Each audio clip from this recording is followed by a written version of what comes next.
Iran ও যুক্তরাষ্ট্র সমঝোতার ধারে কাছেও যায়নি বলে জানিয়েছেন ইরানের পররাষ্ট্রমন্ত্রী Abbas Araghchi.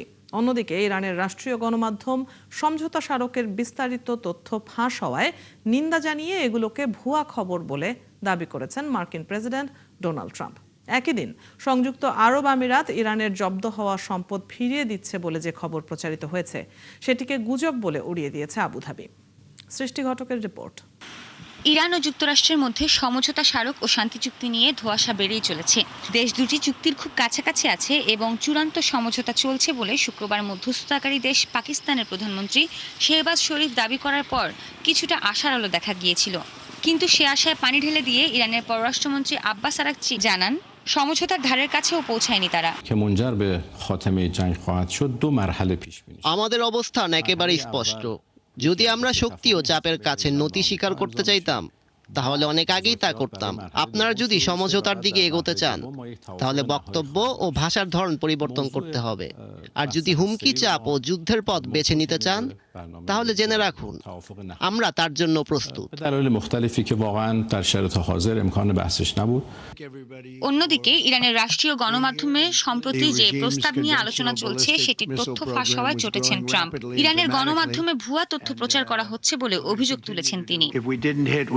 weeks they would have had a nuclear weapon. If we didn't do the B-2 attack a number of months ago, they would have a nuclear weapon.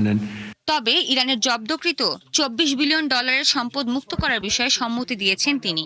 এ বিষয়ে ট্রাম্প প্রকাশ্যে স্পষ্টভাবে কিছু নিশ্চিত না করলেও শুক্রবার ইরানের এক জ্যেষ্ঠ কর্মকর্তা এই তথ্য জানান। এরই মধ্যে আর হামলা হবে না এই শর্তে ইরানের জব্দকৃত $3 বিলিয়ন সংযুক্ত আরব আমিরাত ইরানকে ফিরিয়ে দিচ্ছে বলে গণমাধ্যমে প্রকাশিত খবর প্রত্যাখ্যান করেছে আবুধাবি। আরব আমিরাতের মন্ত্রণালয় জানিয়েছে, ইরানের কোনো জব্দ বা স্থগিত তহবিল দেশটির মাধ্যমে মুক্ত করা, স্থানান্তর করা বা স্থানান্তরে সহায়তা করার বিষয়ে কোনো আলোচনা হয়নি। শান্তি চুক্তি নিয়ে এমন তৎপরতার মধ্যেও সংঘাত অব্যাহত রেখেছে তেহরান ও ওয়াশিংটন। শুক্রবার ইরানের দক্ষিণাঞ্চলের সিরিক বন্দরের কাছে বিস্ফোরণের ঘটনা ঘটেছে। এছাড়া কেশম দ্বীপেও হামলা হয়েছে। অন্যদিকে হরমুজ প্রণালী অতিক্রমকারী বাণিজ্যিক জাহাজগুলোর উপর হামলার উদ্দেশ্যে একাধিক একমুখী ইরানি ড্রোন ভূপাতিত করেছে মার্কিন বাহিনী। শুক্রবার গভীর রাতে এ তথ্য জানিয়েছে মার্কিন সামরিক বাহিনীর সেন্ট্রাল কমান্ড সেন্টকম। সৃষ্টি ঘটক, ৭১। ইরানের সাবেক সর্বোচ্চ নেতা আয়াতুল্লাহ আলী খামেনির জানাজা ও দাফন পিছিয়ে দিয়েছে দেশটির সরকার। মহরম মাসের প্রথম দশকের পরিবর্তে দ্বিতীয় দশকে রাষ্ট্রীয় মর্যাদায় আয়াতুল্লাহ আলী খামেনিকে শেষ বিদায় জানানো হবে বলে জানানো হয়েছে। শুক্রবার এক বিবৃতিতে এই তথ্য নিশ্চিত করেছেন রাজধানী তেহরানের মেয়র আলী রেজা জাকানি। তিনি জানান, খামেনির রাষ্ট্রীয় শোক অনুষ্ঠান হবে মহরমের দ্বিতীয় 10 দিনের যে কোনো সময়ে। ইংরেজি ক্যালেন্ডার হিসাবে 26 জুন থেকে 5 জুলাই এই 10 দিনের মধ্যে হবে খামেনির জানাজা ও দাফন। এর আগে ইরানের সরকারের তরফ থেকে জানানো হয়েছিল, আরবি মহরমের প্রথম 10 দিনের মধ্যে হবে সর্বোচ্চ নেতার রাষ্ট্রীয় শোক অনুষ্ঠান। সেই হিসেবে চলতি জুন মাসের মাঝামাঝি এই অনুষ্ঠান হওয়ার কথা ছিল। গত 28 ফেব্রুয়ারি ইরানে সামরিক অভিযান শুরু করে মার্কিন ও ইসরায়েলি বাহিনী। অভিযানের প্রথম দিনই স্ত্রী, পুত্রবধূ ও নাতিসহ নিহত হন দেশটির সর্বোচ্চ নেতা আয়াতুল্লাহ আলী খামেনি। ভেনেজুয়েলায় আবারও বিমান হামলা চালিয়েছে যুক্তরাষ্ট্র। এতে দেশটির কুখ্যাত ট্রেন দে আরাগুয়া গ্যাংয়ের প্রধান নিনো গেরেরো নিহত হয়েছেন। শনিবার সামাজিক যোগাযোগ মাধ্যমে দেয়া এক পোস্টে এই দাবি করেছেন মার্কিন প্রেসিডেন্ট ডোনাল্ড ট্রাম্প। নিহত নিনো গেরেরোর পুরো নাম হেক্টর রুথেনফোর্ড গেরেরো ফ্লোরেস। তিনি দীর্ঘদিন ধরে ল্যাটিন আমেরিকার অন্যতম ভয়ঙ্কর অপরাধী চক্র ট্রেন দে আরাগুয়ার নেতৃত্ব দিয়ে আসছিলেন। যুক্তরাষ্ট্রের অভিযোগ, মাদক পাচার, চাঁদাবাজি, অপহরণ ও মানব পাচারের সঙ্গে জড়িত ছিল এই গ্যাং। ট্রাম্প দাবি করেছেন, ভেনেজুয়েলার বন্ধুদের সঙ্গে সমন্বয় করেই এই অভিযান চালানো হয়েছে। তবে অভিযানের বৈধতা ও বেসামরিক ক্ষয়ক্ষতি নিয়ে এরই মধ্যে প্রশ্ন উঠেছে। এর আগে ভেনেজুয়েলায় মার্কিন অভিযানে দেশটির সাবেক প্রেসিডেন্ট নিকোলাস মাদুরোকেও ক্ষমতাচ্যুত করা হয় বলে জানিয়েছিল যুক্তরাষ্ট্র। ট্রেন দে আরাগুয়া বর্তমানে কয়েকটি দেশে সক্রিয় বলে দাবি ওয়াশিংটনের। এই অভিযান নিয়ে নতুন করে উত্তেজনা তৈরি হয়েছে যুক্তরাষ্ট্র ও ভেনেজুয়েলার মধ্যে। ইউরোপে অবৈধভাবে সীমান্ত পারাপারের পরিমাণ গত বছরের প্রথম 5 মাসের তুলনায় 40% কমেছে। শুক্রবার ইউরোপীয় ইউনিয়নের সীমান্ত ও কোস্ট গার্ড এজেন্সি ফ্রন্টেক্স এ তথ্য জানিয়েছে। সংস্থাটি জানায়, সহযোগিতা বৃদ্ধি ও অভিবাসীদের পছন্দের দেশগুলোতে প্রতিরোধমূলক ব্যবস্থা নেয়ায় এই পরিবর্তন এসেছে। এর মধ্যে আফ্রিকান রুটে অভিবাসীর চলাচল সবচেয়ে কমেছে। তবে মধ্য ও পূর্ব ভূমধ্যসাগরীয় রুটগুলো এখনও সবচেয়ে ব্যস্ত অভিবাসন পথ হিসেবে ব্যবহৃত হচ্ছে। পশ্চিম ভূমধ্যসাগরীয় রুটে চলাচল বেড়েছে সবচেয়ে বেশি, 46%। চলতি বছরে এখন পর্যন্ত ভূমধ্যসাগরে প্রায় 1300 অভিবাসীর মৃত্যু হয়েছে বলে জানিয়েছে ফ্রন্টেক্স। আবারও পদ না ছাড়ার বার্তা দিলেন যুক্তরাজ্যের প্রধানমন্ত্রী কিয়ার স্টারমার। একই সাথে প্রধানমন্ত্রীর পদ থেকে পূর্ণ কর্তৃত্ব নিয়ে দায়িত্ব পালন করার কথা জানিয়েছেন তিনি। স্থানীয় সময় শুক্রবার বিবিসিকে দেয়া এক সাক্ষাৎকারে একথা জানান স্টারমার। ব্রিটিশ প্রধানমন্ত্রী বলেন, এই পদে নতুন কেউ এলেও একই আর্থিক সীমাবদ্ধতার মুখোমুখি হতে হবে, তাই পদত্যাগ কোনো সমাধান নয়। স্টারমারের এই বার্তা এমন সময় এলো প্রতিরক্ষা মন্ত্রী জন হিলি পদত্যাগ করায় রাজনৈতিক চাপে পড়েছেন তিনি। এ সময় তাকে নিয়ে হিলির করা সমালোচনার জবাব দিয়েছেন স্টারমার। বলেন, প্রতিরক্ষা ও জাতীয় নিরাপত্তা খাতে সরকারের সর্বোচ্চ অগ্রাধিকার রয়েছে। পাশাপাশি প্রতিরক্ষা খাতে বরাদ্দ বাড়ানোর উদ্যোগ নেওয়া হয়েছে। এর আগে পদত্যাগের সময় প্রতিরক্ষা মন্ত্রী জন হিলি অভিযোগ করেন, দেশের নিরাপত্তা নিশ্চিত করতে প্রয়োজনীয় অর্থ বরাদ্দে ব্যর্থ হচ্ছেন কিয়ার স্টারমার। এই অভিযোগেই বৃহস্পতিবার পদত্যাগ করেন ব্রিটিশ প্রধানমন্ত্রী। বিশ্বের সবচেয়ে ধনী ব্যক্তি ইলন মাস্ক স্পর্শ করলেন নতুন এক মাইল ফলক। পৃথিবীর ইতিহাসে প্রথমবারের মতো ট্রিলিয়নার হবার গৌরব অর্জন করলেন এই ব্যবসায়ী। একই সময়ে যুক্তরাষ্ট্রের শেয়ার বাজারে সর্বোচ্চ প্রাথমিক শেয়ার বিক্রির রেকর্ড গড়ল মাস্কের প্রতিষ্ঠান স্পেসএক্স। আর তাতে ভর করেই বিশ্বের প্রথম ট্রিলিয়নারের খাতায় নাম লেখালেন মাস্ক। বিস্তারিত প্রতিবেদনে। বিশ্বের সবচেয়ে ধনী ব্যক্তি ইলন মাস্ক স্পর্শ করলেন নতুন এক মাইলফলক। পৃথিবীর ইতিহাসে প্রথমবারের মতো ট্রিলিয়নিয়ার হবার গৌরব অর্জন করলেন এই ব্যবসায়ী। একই সময় যুক্তরাষ্ট্রের শেয়ার বাজারে সর্বোচ্চ প্রাথমিক শেয়ার বিক্রির রেকর্ড গড়ল মাস্কের প্রতিষ্ঠান স্পেসএক্স। আর তাতে ভর করেই বিশ্বের প্রথম ট্রিলিয়নিয়ারের খাতায় নাম লেখালেন মাস্ক।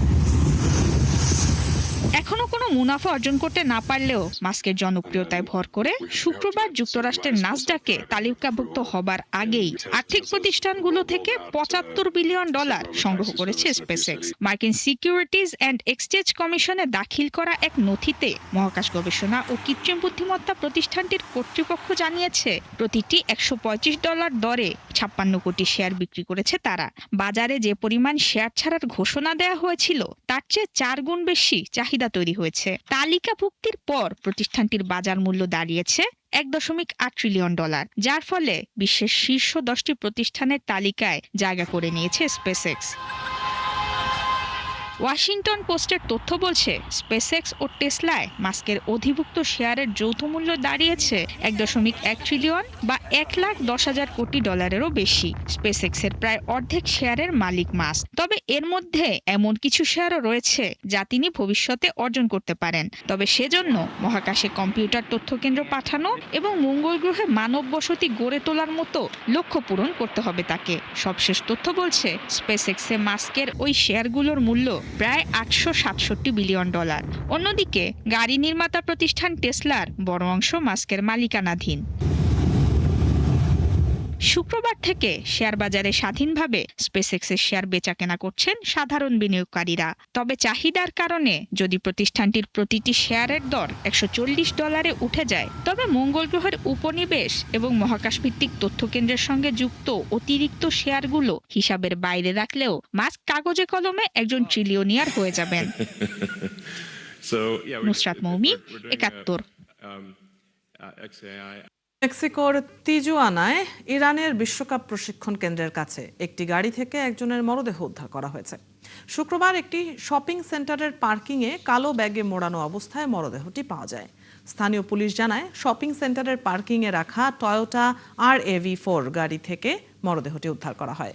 গাড়িটি কয়েকদিন ধরে সেখানে পড়েছিল। দুর্গন্ধ পাওয়ার পর পার্কিং কর্মীরা বিষয়টি জানালে পুলিশ ঘটনাস্থলে যায়। বাজা ক্যালিফোর্নিয়ার প্রসিকিউটর অফিস জানিয়েছে, মরদেহে সহিংসতার চিহ্ন রয়েছে, তবে মরদেহের পরিচয় এখনো শনাক্ত করা যায়নি। মৃত্যুর কারণ বের করতে তদন্ত চলছে বলে জানিয়েছে পুলিশ। ইউক্রেনের পাল্টা হামলায় রাশিয়ার অর্থনীতি ও অবকাঠামোতে ক্ষতির প্রভাব পড়ছে, এমনটা স্বীকার করেছেন রুশ প্রেসিডেন্ট ভ্লাদিমির পুতিন। সম্প্রতি রাশিয়ার তেল শোধনাগার, জ্বালানি সংরক্ষণাগার ও পাইপলাইন লক্ষ্য করে ইউক্রেনের হামলা বেড়েছে। সর্বশেষ নিজনে কামস্ক শহরে একটি গুরুত্বপূর্ণ তেল শোধনাগারে হামলার দায়ও নিয়েছে কিয়েভ। পুতিন বলেছেন, এসব হামলায় রাশিয়ার কিছু ক্ষতি হচ্ছে, তবে দ্রুত পরিস্থিতি সামলে নেয়ার সক্ষমতা মস্কোর রয়েছে। তার দাবি, হামলার লক্ষ্য রুশ সমাজে অস্থিরতা তৈরি করা হলেও তা সফল হবে না। এদিকে বিশেষজ্ঞরা বলছেন, রাশিয়ার জ্বালানি খাত একদিকে উৎপাদন ব্যাহত হওয়া এবং অন্যদিকে সরবরাহ ব্যবস্থা ক্ষতিগ্রস্ত হওয়ার কারণে চাপের মুখে পড়ছে। চীনে গুপ্তচর বৃত্তির অভিযোগে এক মার্কিন নাগরিককে আটক করা হয়েছে। দেশটির পররাষ্ট্র মন্ত্রণালয় জানিয়েছে, ওই ব্যক্তি জাতীয় নিরাপত্তা হুমকির অভিযোগে তদন্তের আওতায় আছেন। আটক ব্যক্তির পরিচয় প্রকাশ করে চীন জানিয়েছে, তিনি মিয়ানমার ভিত্তিক একটি নীতি গবেষণা প্রতিষ্ঠানের রাজনৈতিক বিশ্লেষক। চীনের পররাষ্ট্র মন্ত্রণালয় জানিয়েছে, মিন জিন নামের ওই ব্যক্তিকে গুপ্তচর বৃত্তি এবং জাতীয় নিরাপত্তা বিপন্ন করার অভিযোগে আটক করা হয়েছে। চীনা কর্মকর্তাদের দাবি, তার বিরুদ্ধে ফৌজদারি আইনি ব্যবস্থা নেওয়া হয়েছে। একই সঙ্গে বিষয়টি জানানো হয়েছে চীনের দক্ষিণাঞ্চলীয় শহর গুয়াংজুর মার্কিন কনসুলেটকে। মিন জিন মিয়ানমারের ইনস্টিটিউট ফর স্ট্র্যাটেজি অ্যান্ড পলিসির প্রতিষ্ঠাতা। প্রতিষ্ঠানটি মিয়ানমারের রাজনৈতিক পরিস্থিতি, প্রাকৃতিক সম্পদ ও চলমান সংঘাত নিয়ে গবেষণা করে আসছে। G7 সম্মেলনকে সামনে রেখে 6 দিনের ইউরোপ সফরে যাচ্ছেন ভারতের প্রধানমন্ত্রী নরেন্দ্র মোদী। শনিবার থেকে শুরু হওয়া এই সফরে ফ্রান্স ও স্লোভাকিয়া সফর করবেন তিনি। সফরে প্রতিরক্ষা সহযোগিতা, প্রযুক্তি, বিনিয়োগ ও কৌশলগত অংশীদারিত্ব নিয়ে আলোচনা করবেন মোদী। ফ্রান্সের নিসে প্রেসিডেন্ট ইমানুয়েল ম্যাক্রোর সাথে বৈঠকে দ্বিপক্ষীয় সম্পর্কের বিভিন্ন দিক নিয়ে আলোচনা হওয়ার কথা রয়েছে। এরপর স্লোভাকিয়ায় গিয়ে দেশটির প্রধানমন্ত্রী রবার্ট ফিকো এবং প্রেসিডেন্টের সঙ্গে বৈঠক করবেন মোদী। বাণিজ্য, অটোমোবাইল ও রেল খাতে সহযোগিতা বাড়ানোর বিষয় থাকবে আলোচনায়। সফরের শেষ পর্যায়ে ফ্রান্সে অনুষ্ঠিত G7 সম্মেলনে অংশ নেবেন ভারতের প্রধানমন্ত্রী। পাশাপাশি প্যারিসে বিশ্বের অন্যতম বড় প্রযুক্তি সম্মেলন ভিভাটেকেও অংশ নেওয়ার কথা রয়েছে তার। এয়ার ইন্ডিয়ার ভয়াবহ বিমান দুর্ঘটনার তদন্ত শেষ করতে আরও সময় প্রয়োজন বলে জানিয়েছে ভারতের aircraft accident investigation bureau AAIB। দুর্ঘটনার 1 বছর পূর্তিতে প্রকাশিত বিবৃতিতে সংস্থাটি জানায়, তদন্তে গুরুত্বপূর্ণ অগ্রগতি হয়েছে, তবে সংগৃহীত তথ্য ও প্রমাণ বিশ্লেষণের কাজ এখনও চলছে। 2025 সালের 12 জুন আহমেদাবাদ থেকে লন্ডনগামী বোয়িং 787 ড্রিমলাইনারটি উড্ডয়নের পরপরই বিধ্বস্ত হয়। এতে বিমানের 241 আরোহী এবং মাটিতে থাকা 19 জন সহ মোট 250 জন নিহত হন। প্রাথমিক প্রতিবেদনে বলা হয়েছিল, উড্ডয়নের কয়েক সেকেন্ড পরই বিমানের জ্বালানি নিয়ন্ত্রণ সুইচ বন্ধ হয়ে যাওয়ায় ইঞ্জিনে জ্বালানি সরবরাহ বন্ধ হয়ে যায়। তবে দুর্ঘটনার চূড়ান্ত কারণ এখনও নিশ্চিত করা যায়নি। তদন্ত শেষে আন্তর্জাতিক পর্যালোচনা প্রক্রিয়া সম্পন্ন হলে প্রতিবেদন প্রকাশ করা হবে বলে জানিয়েছে AAIB। বিশ্ববাজারে স্বর্ণের দাম কমতে শুরু করেছে। যদিও ভারতে আমদানি শুল্ক বাড়ায় স্থানীয় বাজারে দাম এখনও তুলনামূলক বেশি। তারপরেও গয়নার দোকানগুলোতে কমেনি ক্রেতাদের উপস্থিতি। ব্যবসায়ীরা জানান, বিনিয়োগের পাশাপাশি বিয়ে ও পারিবারিক ঐতিহ্যের সাথে জড়িয়ে থাকা আবেগই স্বর্ণের চাহিদা ধরে রেখেছে। আরাফাত ইসলামের রিপোর্ট। নয়াদিল্লির একটি জুয়েলারি শোরুম। স্বর্ণের হার, কানের দুল আর বিয়ের গয়না ঘিরে বেড়েছে ক্রেতাদের ব্যস্ততা। কেউ গলায় হার পরে দেখছেন, কেউ আবার পরিবারের সদস্যদের সঙ্গে আলোচনা করে পছন্দের গয়না বেছে নিচ্ছেন। সম্প্রতি আন্তর্জাতিক বাজারে স্বর্ণের দাম কমেছে, ফলে যারা মূল্যবান এই ধাতুটি কেনায় স্থগিত রেখেছিলেন তাদের অনেকেই আবার আগ্রহী হচ্ছেন। দাম যেভাবে বেড়েছিল তখন মনে হয়েছিল এখন আর স্বর্ণ কেনা উচিত নয়, কিন্তু এখন দাম কিছুটা কমায় মানুষের জন্য আবার স্বর্ণ কেনার সুযোগ তৈরি হয়েছে। তবে ব্যবসায়ীদের মতে শুধুমাত্র দামের ওঠানামা নিয়ে ভারতের স্বর্ণের বাজারকে ব্যাখ্যা করা যায় না। বিয়ে, পারিবারিক অনুষ্ঠান এবং সামাজিক ঐতিহ্যের কারণে স্বর্ণের প্রতি মানুষের আগ্রহ এখনো অটুট। ক্রেতারা এটিকে আর্থিক সিদ্ধান্ত হিসেবে দেখলেও বিয়ে বা পারিবারিক অনুষ্ঠানের মতো আবেগঘন কারণগুলো স্বর্ণ কেনার ক্ষেত্রে খুবই গুরুত্বপূর্ণ। সেই আবেগ এতটাই শক্তিশালী যে হঠাৎ করে এর চাহিদায় বড় পরিবর্তন দেখা যায় না। তবে ধাতুটির দাম বাড়ায় ক্রেতাদের আরও হিসাবি করে তুলেছে। অনেকে বাজেট অনুযায়ী কম ওজনের গয়না বা কম ক্যারেটের গয়না বেছে নিচ্ছেন। অবশ্যই মূল্যবৃদ্ধির কারণে মানুষ এখন আরো পরিকল্পনা করে কিনছেন। তারা নির্দিষ্ট বাজেটের মধ্যেই কেনাকাটা করছেন। কেউ কেউ 22 ক্যারেটের বদলে 18 ক্যারেট বেছে নিচ্ছেন। कि हाँ हम गोल्ड लें। বিশেষজ্ঞদের মতে বাজারের হিসাব নিকাশের বাইরে ভারতের স্বর্ণ শুধুই গয়না নয়, বরং পারিবারিক ঐতিহ্য, সামাজিক মর্যাদা এবং আবেগের প্রতীক। আর সেই কারণেই দামের ওঠানামা সত্ত্বেও স্বর্ণের প্রতি ক্রেতাদের চাহিদা এখনো অটুট। আরাফাত ইসলাম, ৭১। ইবোলার নতুন প্রাদুর্ভাব মোকাবেলায় তৎপরতা বাড়িয়েছে DR কঙ্গো। দেশটির পূর্বাঞ্চলীয় ইতুরি প্রদেশের বুনিয়ায় উদ্বোধন করা হয়েছে ইবোলা চিকিৎসা কেন্দ্র। নতুন এই কেন্দ্র রোগীদের উন্নত চিকিৎসা নিশ্চিত করার পাশাপাশি সংক্রমণ নিয়ন্ত্রণেও গুরুত্বপূর্ণ ভূমিকা রাখবে বলে জানান দেশটির স্বাস্থ্য কর্তৃপক্ষ। আরাফাত ইসলামের রিপোর্ট। ইতুরি প্রদেশের বুনিয়া শহর, এখানেই তৈরি হয়েছে নতুন ইবোলা চিকিৎসা কেন্দ্র। কিছু অংশ এখনও নির্মাণাধীন, তবে এরই মধ্যে চিকিৎসা কার্যক্রম শুরু করার প্রস্তুতি চলছে জোরে সোরে। সুরক্ষা পোশাক পরে দায়িত্ব পালন করছেন স্বাস্থ্যকর্মীরা। সংক্রমণ প্রতিরোধে জীবাণুনাশক স্প্রে ব্যবহার করতেও দেখা যায় তাদের। গত 15 মে কঙ্গো সরকার আনুষ্ঠানিকভাবে নতুন ইবোলা প্রাদুর্ভাব ঘোষণা করে। বুনিয়া, রুয়ামপাড়া এবং মংবোয়ালু অঞ্চলে রোগী শনাক্ত হওয়ার পর উদ্বেগ ছড়িয়ে পড়ে পুরো এলাকায়। এবারের প্রাদুর্ভাব ঘটেছে ইবোলার বুন্ডিবুগীয় স্ট্রেইনের কারণে, যা প্রতিরোধে নেই অনুমোদিত কোনো ভ্যাকসিন, নেই সুনির্দিষ্ট চিকিৎসা বলে জানিয়েছে বিশ্ব স্বাস্থ্য সংস্থা। এটি আমাদের প্রতিরোধ ব্যবস্থাকে আরো শক্তিশালী করবে। এই রোগের বিরুদ্ধে লড়াইয়ে রোগীদের যথাযথ চিকিৎসা নিশ্চিত করা অত্যন্ত গুরুত্বপূর্ণ। আমরা চাই আক্রান্তরা চিকিৎসা কেন্দ্রে সেবা গ্রহণ করুক। স্বাস্থ্য কর্মকর্তাদের মতে বিশেষায়িত চিকিৎসা কেন্দ্রের সংখ্যা বাড়ালে রোগীদের অনিরাপদ পরিবেশে রেখে, এমনকি পরিবারের মধ্যে রেখে চিকিৎসা দেবার প্রয়োজন কমে আসবে। ফলে সংক্রমণ ছড়িয়ে পড়ার ঝুঁকিও কমে যাবে। নতুন কেন্দ্র চালু হলে রোগীদের যথাযথভাবে চিকিৎসা দেওয়া সহজ হবে।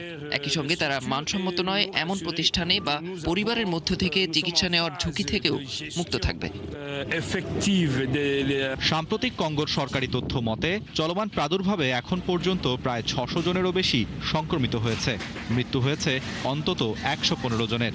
সংক্রমণের বেশিরভাগ ঘটনাই ইতুরি প্রদেশে শনাক্ত হয়েছে বলে উদ্বেগ বাড়ছে অঞ্চলটি জুড়ে। পরিস্থিতি মোকাবেলায় কঙ্গো সরকারের সঙ্গে কাজ করছে বিশ্ব স্বাস্থ্য সংস্থা।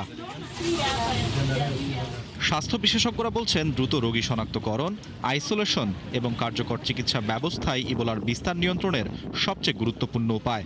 আর সেই লক্ষ্যেই নতুন চিকিৎসা কেন্দ্রকে গুরুত্বপূর্ণ পদক্ষেপ হিসেবে দেখছেন সংশ্লিষ্টরা। আরাফাত ইসলাম, ৭১। এই ছিল এখনকার আয়োজনে। বিশ্বের আরও নতুন কিছু খবর ও বিশ্লেষণ নিয়ে আগামীকাল সকাল 9:30 আবারও হাজির হবে বিশ্বযোগ। সরাসরি সংবাদ অনুষ্ঠান দেখতে চোখ রাখুন ৭১-এর ফেসবুক পেজে এবং সাবস্ক্রাইব করুন ৭১-এর ইউটিউব চ্যানেল। থাকুন ৭১-এর সাথে।